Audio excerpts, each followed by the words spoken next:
Hello, this is my mom. 1.5 trillion. You're probably asking yourself, what does this number signify? That is the actual amount of money that the American people are in debt because of student loans. And that doesn't even count the $119 billion that people still owe to private companies that weren't backed by the government. Now, today, I wanted to tell you about this because I am currently a college student that is in college and is paying his way through himself. I don't have anybody backing me up and everything is coming out of my own pocket. Now, I have been looking into transferring to a four-year university, so I've been kind of doing research when it comes to finding tuition prices for universities from transferring from Moorpark. Now, today I will persuade my audience in how to learn about the problem of the crippling student debt in America by first explaining the problem at hand, the causes for it, and the solutions to become of it. So, first let's address the student debt in America and how the American population is affected by this. In the United States, more and more Americans are putting themselves deeper and deeper in debt just to pay for school. In a Center for American Progress article entitled Addressing the $1.5 trillion Student Debt, written by journalist Colleen Campbell, published June 2019, about 43 million American adults are in student debt today. That's about 1/6 of the American population over the age of 18. Everyone knows that in order to get a good paying job, you need to get an education. Now, that means that people are going to school and they're putting themselves further and further in debt to be able to get a higher paying job in society. Now, in a Center for American Progress article entitled Addressing the $1 trillion Federal Student Debt Loan, written by Colleen Campbell, it also published it explains that college debt is even more concentrated among young people. So that means that anybody between the age of 25 and 34 is actually about 1/3 of these people are in debt. So 1/3 of the American population between 25 and 34 is in student debt. And that's crazy if you think about it, because you can only imagine the amount of money that everybody has to pay off after getting these things, because a lot of people can't get jobs even after they end up getting their degrees. I know many people that end up getting, engineering degrees, and then once they get it, they go out looking for a job and they can't find one and they end up working at Denny's, but they're still in thousands of dollars of debt.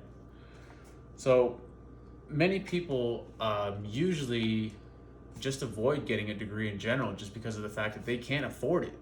They see people that are $30, $40, $50,000 in debt, and they understand that they're not going to be able to pay that off anytime soon, so they don't even pursue a career or a degree. Now that we've revealed the problem with student debt, let's go towards some of the causes. So, second, the cause of the problem is that tuition has skyrocketed over the last 30 years. The tuition for private schools has nearly tripled. Okay, so that means that over the last 30 years, it's been figured out that the education system is kind of like a cash crop. The people that run the schools and the universities understood that going to school is essential and that you need it to be able to get a better paying job, so they know that no matter what they do, they're still going to get more and more students coming in, and they're going to have to pay whatever price they tell them. So, for example, in a CNBC article entitled Here's How Much More Expensive It Is for You to Go to College by journalist Emmy Martin, published in November 2019, it states that a 1988 graduate from Harvard University spent about $17,000 their senior year. And then when it comes to now in their 50s, people are paying about $45,000 in tuition just to be able to attend Harvard today. That's over 2 times as much as how it was 30 years ago. So people kind of understood that the education system is a good cash cow, and they've been banking off it since.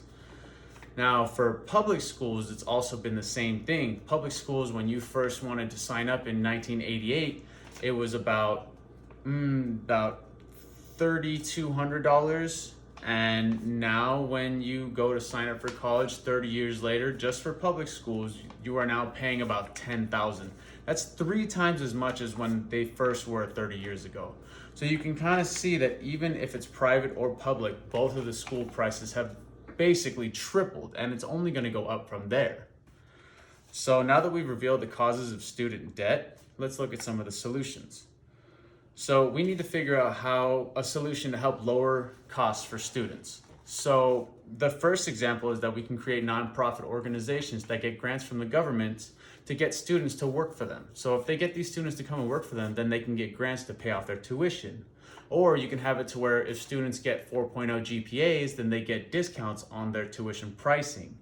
Now, in a US Bureau of Labor Statistics article entitled Unemployment Rate 2.0% of college grads, it shows that only 2% of college graduates are unemployed. That means that every single person that is going to school, usually 98% of them has a job, either full-time or part-time, to be able to pay their way through college.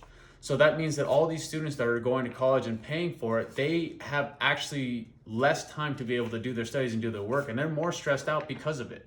So these students, if you think about it, if they had the grants or the money to be able to pay it off, or if tuition was at a discounted price, they wouldn't have to stress so much, they wouldn't have to work so much, and they would be able to focus more on their studies.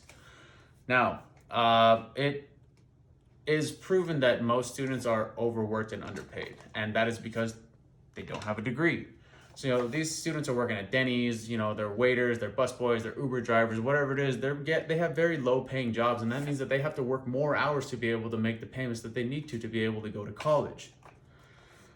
So, in conclusion, today we talked about the crippling student debt in America. We explained the problems, the causes, and the solutions to help fix it. Now that we know a little bit more about the insane facts of how much students are in debt in America, maybe we can come together as a team and kind of figure out how to fix these problems together. Thank you.